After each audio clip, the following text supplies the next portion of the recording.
Philosophy honours নিয়ে যারা পড়ছো বা তোমাদের major paper new syllabus CCF যে সিলেবাসটা হয়েছে সেই সিলেবাসের সেমিস্টার 2-তে যারা পড়ছো আজকে আমরা সেই পেপার অনার্স পেপার নিয়ে আজকে আমরা আলোচনা করব।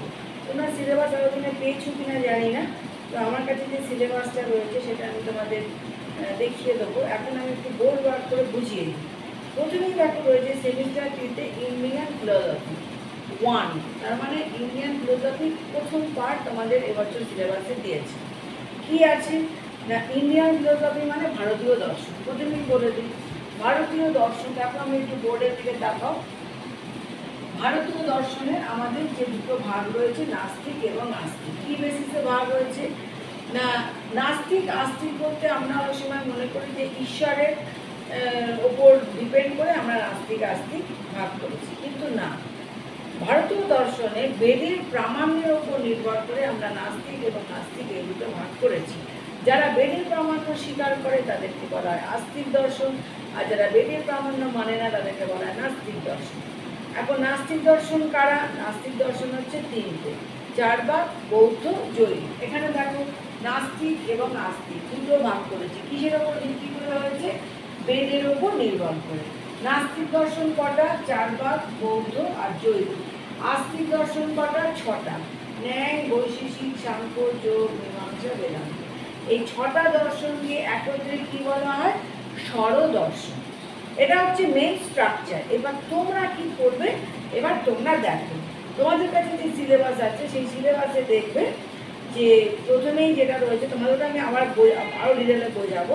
চার্বাক দর্শন প্রথমেই আছে, এতে আছে চার্বাক দর্শন। তার মানে তোমরা হচ্ছে এতে পড়ছো চার্বাক দর্শন, বিতে আছে জৈন দর্শন, ঠিক আছে, সিতে আছে বৌদ্ধ দর্শন, ডিতে আছে ন্যায় দর্শন, আর ইতে আছে বৈশেষিক দর্শন।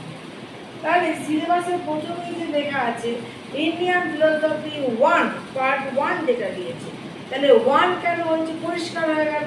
তোমরা এখন A B C D E O Q পড়ছো, তাহলে এই 4টে দর্শন এখনো তোমাদের বাকি রইল। এটা নিশ্চয়ই পরের কোনো সেমিস্টারে আছে, সেটা যখন পরে আসবে আমরা দেখব। তাহলে এই মুহূর্তে বোঝা গেল যে আমরা সিলেবাসে কতটুকু পোর্শন আমরা পড়ছি, আমরা কি পড়ছি, সেই জায়গাটা পরিষ্কার হয়ে গেল। এই যে ভারতীয় দর্শনে টোটাল যে 9টা স্কুল আছে, এখানে 3টে আর এখানে 6টা, এই টোটাল 9টার মধ্যে আমরা পড়ছি হচ্ছে 5টা, করে থাকছে 4টে দর্শন। সেই কারণে ইন্ডিয়ান ফিলোসফি 1 করা হয়েছে। এইবার এই যে 4টে দর্শন, 5টা দর্শন, এই 5টা দর্শনকে আমাদেরকে ডিটেলে পড়তে হবে। এই 5টা দর্শন ভারতীয় দর্শনে তুমি যে কোনো বই কেন, কলেজ থেকে যেটা রেকমেন্ড করবে, যে কোনো দীপক কুমার বাগচি, প্রদ্যুৎ কুমার মণ্ডল, বিরল চক্রবর্তী, সমরেন্দ্র ভট্টাচার্য, যার বই পড়ো, একটা বই যে কোনো একটা তোমার বই পড়লেই হলো। এছাড়া যদি কলেজ কিছু রেকমেন্ড করে তাহলে সবার আগে সেটাই ফার্স্ট প্রায়োরিটি, কলেজ যেটা বলবে।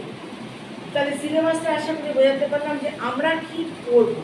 এখন সিলেবাস অনুযায়ী যেটুকু আছে, যে 4 ভাগ থেকে কী করবে, জৈনদেবী কী করবে, সেইটা আমি ডিটেলে এখন তোমাদের আলোচনা করে দিচ্ছি, সেটা দেখে নিই।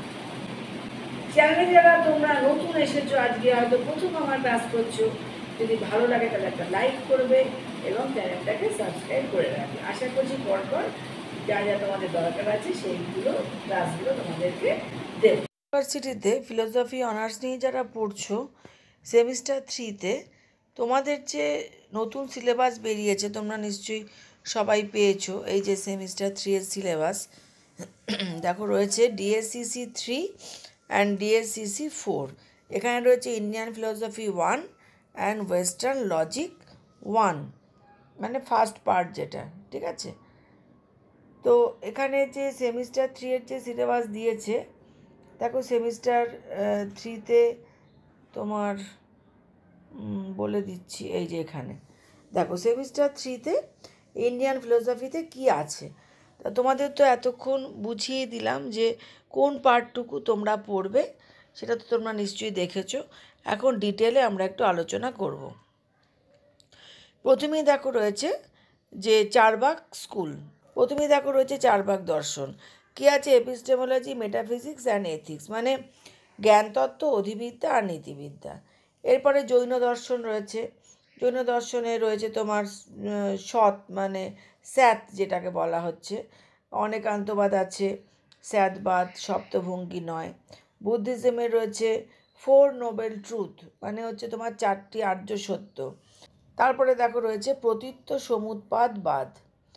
তারপরে আছে যে মতবাদ, যেগুলো মানে বুদ্ধিজমের যে মতবাদ আছে কি না, ডক্ট্রিন অফ মোমেন্টারিনেস, মানে ক্ষণভঙ্গবাদ। দেখো ব্র্যাকেটে লেখা আছে ক্ষণভঙ্গবাদ। থিওরি অফ নো সোল, মানে কি নৈরাত্যবাদ। আর হচ্ছে কি 4টে স্কুল আছে বুদ্ধিজমের, সেইগুলো তোমাদেরকে পড়তে হবে। এটা হচ্ছে বুদ্ধিজম থেকে তোমরা কী কী পড়বে। এখন বুদ্ধিজমের যা যা আছে বললাম, এবার আছে ন্যায় স্কুল। তাই ন্যায় দর্শনে কী আছে দেখো, কনসেপ্ট অফ প্রমা অ্যান্ড প্রমাণ। তাই তোমরা জানো যে ন্যায় মতে 4টি প্রমাণ আছে, প্রত্যক্ষ, অনুমান, উপমান ও শব্দ। তো সেইটা রয়েছে। তারপরে আছে প্রত্যক্ষ, পারসেপশন, প্রত্যক্ষ। এবার ক্লাসিফিকেশন অফ সন্নিকর্ষ। সন্নিকর্ষ বা 2 প্রকার, লৌকিক অ্যান্ড অলৌকিক। তারপরে আছে ক্লাসিফিকেশন অফ লৌকিক সন্নিকর্ষ, যে লৌকিক সন্নিকর্ষ কতগুলো প্রকার আছে, 6টা লৌকিক সন্নিকর্ষ, সেটা তোমাদের পড়তে হবে। আর পড়তে হবে হচ্ছে নির্বিকল্পক, সবিকল্পক এবং প্রত্যভিজ্ঞা। ঠিক আছে, তাহলে ন্যায় দর্শন থেকে এগুলো পড়ছো। আর কি পড়বে, ডেফিনেশন অফ অনুমিতি, মানে অনুমান। এই যে বললাম ন্যায় মতে 4টি প্রমাণ আছে, প্রত্যক্ষ, অনুমান। তাহলে প্রত্যক্ষ করানোর পরে হচ্ছে কি অনুমান।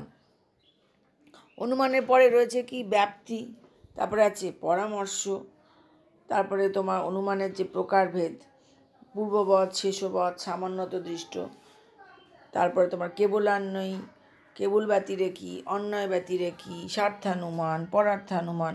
দেখো আমি ইংলিশগুলো বলে বলে যাচ্ছি, তোমরা এগুলো বাংলায় যেহেতু বলছি, তোমরা বাংলাগুলো লিখে নিতে পারো। তো এটা তুমি অনুমান খণ্ড থেকে এইগুলো পড়বে। তারপর আছে ডেফিনেশন অফ উপমিতি, মানে উপমান তোমরা পড়ছো। আর আছে ডেফিনেশন অফ শব্দ। তাহলে কি দাঁড়ালো, এই যে আমরা বললাম যে ন্যায় মতে প্রমাণ 4টি, তার মানে তোমরা এই 4টে পার্টই তোমরা পড়ছো, প্রত্যক্ষ, অনুমান, উপমান এবং শব্দ। ঠিক আছে, আচ্ছা। তারপরে রয়েছে ন্যায় থিওরি অফ কজালিটি, মানে হচ্ছে অসৎ কার্যবাদ। ন্যায়ের অসৎ কার্যবাদ তোমরা পড়ছো। আর আছে বৈশেষিক স্কুল। বৈশেষিক স্কুল মানে হচ্ছে বৈশেষিক সম্প্রদায় 7টি পদার্থ স্বীকার করে, দ্রব্য, গুণ, কর্ম, সামান্য, বিশেষ, সমবায়, অভাব। তাহলে এই যে টোটাল রয়েছে, এটা তোমরা বৈশেষিক দর্শনে এই 7টা পদার্থই তোমাদের পড়তে হবে। এখানে দেখো সাজেস্টিভ যে বইগুলো রয়েছে, ইংলিশে যারা ইংলিশ ভার্সনে প্রচারিত দেওয়াই আছে, বেঙ্গলি ভার্সনে যা যা আছে, যে কোনো ভারতীয় দর্শনের বই দেখবে যথেষ্ট অ্যাভেলেবেল, কলেজ স্ট্রিটে পেয়ে যাবে। যার হোক বই পড়তে পারো। এখানে দেবব্রত সেন রয়েছে, নীরোদবরণ চক্রবর্তী আছে, সমরেন্দ্র ভট্টাচার্যও পড়তে পারো। তবে সর্বোপরি যেটা সবসময় বলি, একই কথা বলবো, কলেজ যেটা রেকমেন্ড করবে সেই বইটাই তোমরা কিনবে। ঠিক আছে, তাহলে সিলেবাসটা বুঝিয়ে দিলাম। এর পরের পার্টটা আবার আর একদিনকে তোমাদের বুঝিয়ে দেবো।